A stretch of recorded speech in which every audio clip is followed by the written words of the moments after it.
আসসালামু আলাইকুম সিদ্দিক সাহেব। ও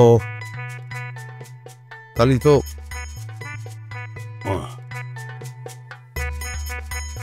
ওয়ালাইকুম আসসালাম। চল তাহলে। আচ্ছা বা তোমরা এসব কি শুরু করিস? হ্যাঁ, রাত বিরেত ছেলে মেয়ে ঘরে বাইরে কিছুই মানতিসাও না, অবাধ চলাফেরা করতেছাও, যখন যেখানে খুশি যাচ্ছাও আসতেছাও। আমার কি মান সম্মান বলে কিছু রাখবা না? শশী এরম কথা তুমি কষ্ট কিসের জন্য? কথা না কয়ে তো পারতেছি না রে বাপ। তোমরা তো সব সীমা অতিক্রম করে যাচ্ছ। গ্রামের মানুষ আমারে সৃষ্টি করতেছে। না চাচা, এটা খারাপের কি দেখলেন? মায়াবুরে আমি আমার আপন বড় বড় মতো দেখি।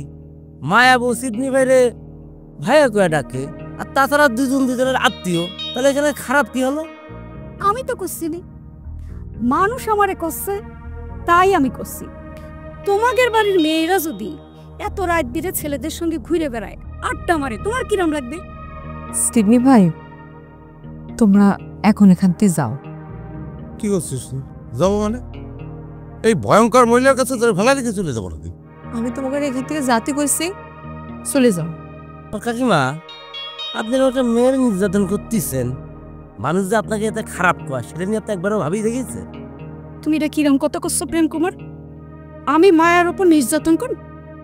তুমি যা করতেছো সেটার তো নির্যাতন ছাড়া আর কিছু বলা যাচ্ছে না। আর মায়াবু একটু দেরি করে বাড়িতে ফেরার কারণে মায়াবু এবং আমাকে সাথে যে আচরণ আপনি করেছেন, হ্যাঁ, আপনার মায়া এখন কনে? আমার তো মনে হচ্ছে আপনার মায়া এখনো বাড়িতে নেই, বাইরে ঘুরে বেড়াচ্ছে। তাতে কি গ্রামের লোকজন কিছু কয় না? ওরে ওরে তো আমি নিজেই একটু বাইরে পাঠালাম।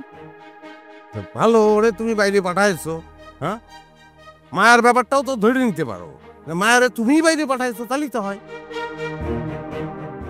সিডনি ভাই, আমি তোমাকে এখান থেকে যাতে কইছি, শুধু শুধু কেন তোমরা এখানে দাঁড়ায় আসো? চলেই তো যাবো।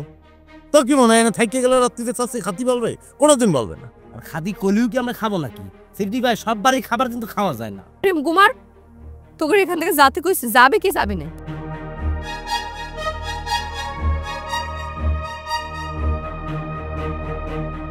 বাড়ির উপরে আসতে ওদের এইভাবে অপমান না করলেও